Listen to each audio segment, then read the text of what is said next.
Hello,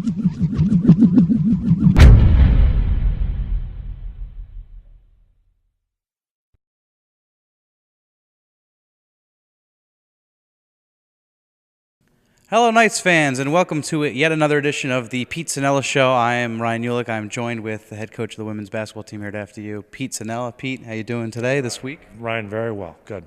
Good, me too as well. Let's talk about the two matches, the two games you've played since last week we talked. St. Francis, PA, and then the first place, Rob Morris Colonials. You did an excellent job, again, of containing, or at least doing a good job defensively on a very dangerous team in the NEC, both home and away.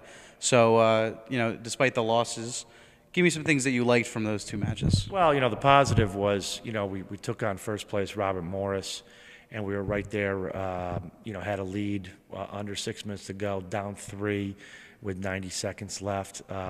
Really, all around, the team played extremely hard.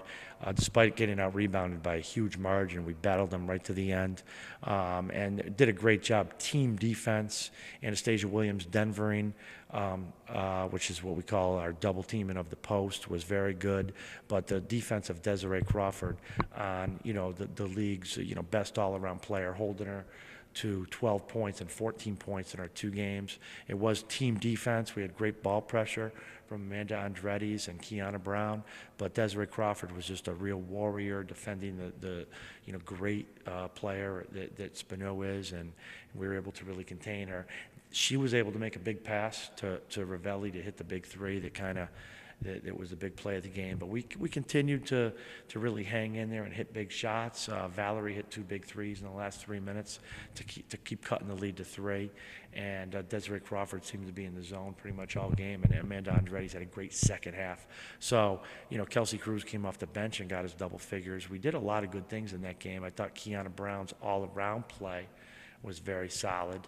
And another game, that's 4 games in a row now that we've taken over 3 charges on the defensive end. So we're really showing some progress in certain areas, and we really just got to shore up our rebounding.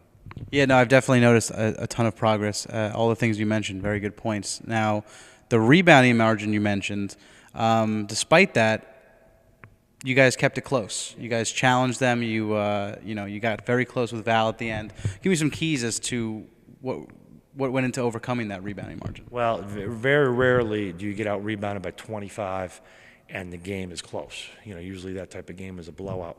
But what we did is we really defended very hard. We had a huge turnover margin. We only committed 9 turnovers, so we really took care of the basketball, and yet we forced 17 turnovers. So that made up a little bit of the rebounding. And we just really played hard and got them to miss, and eventually we would get the rebound or force the turnover to keep that game so tight. But we know we have to get better at rebounding.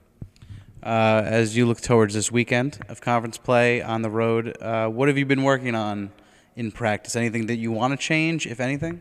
Well, so far this week, we haven't started to focus on the other teams. We're focused on trying to get better ourselves, trying to improve our fast break, get the pace quicker. We seem to do well when we can run. The key with that, of course, is pressuring the basketball and getting steals and then getting the rebounds. That is the area that we're really trying to get better at. Trying to up the tempo a little bit. And then in the half court, trying to find other options besides the first options. This time of year, teams take the first options away. You got to look sometimes maybe for, if you're used to hitting the post, maybe you got to go to the screen and pop, or you got to look to the other corner, and people got to make shots. And that's key. We're on the road against 2 of the better teams in the conference, Sacred Heart 6-2 record, and St. Francis of Brooklyn with an overall record of 13-5. We played them tough the first time, but these are 2 tough teams on their home court. So it should be a good test for us this weekend. And can you give us a brief scouting report of Sacred Heart and St. Francis Brooklyn? Sacred Heart has a new coach, and she's doing very well. Got her team playing well in second place. Some very good all-around players. Gabrielle Washington is one of the elite shooters in our conference, and also one of the better all-around players. She's doing more this year. And they also have a point guard, Katie Shepard, that's really stepping up. So their backcourt is very strong, but they have a lot of different weapons. They seem to be a very sharp offensive team, and they've been good on their home court. So Sacred Heart is a tough matchup and a tough team. And St. Francis Brooklyn on Monday night? Very good defensive team. Really knows how to play good, solid day on offense. They work the ball around very well, and they have 5 players that on any given day can be their leading scorer. And they even have some players that can come off the bench and be their leading scorer. So just a balanced offensive attack and a very strong defensive team. Tend to play a lot of low-scoring, close games, which our first game was. They won at the buzzer by 2, 57-55. So we're hoping to be in that type of game again, and this time try and turn that around and maybe hit a 3 at the buzzer.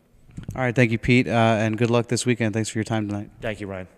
All right, and Knights fans, as always, the NEC schedule is Saturday's matinee, 2 p.m. at Sacred Heart. You can see that on NEC Front Row, and the same can be said on Monday night, 7 p.m. tip-off at St. Francis Brooklyn, both on NEC Front Row. And obviously follow all your update news and information, stats, and updates in-game as well on Twitter at FDU Knights and FDUKnights.com. Thanks for watching this edition of the Pete Cinella Show, and join us again next week for another edition.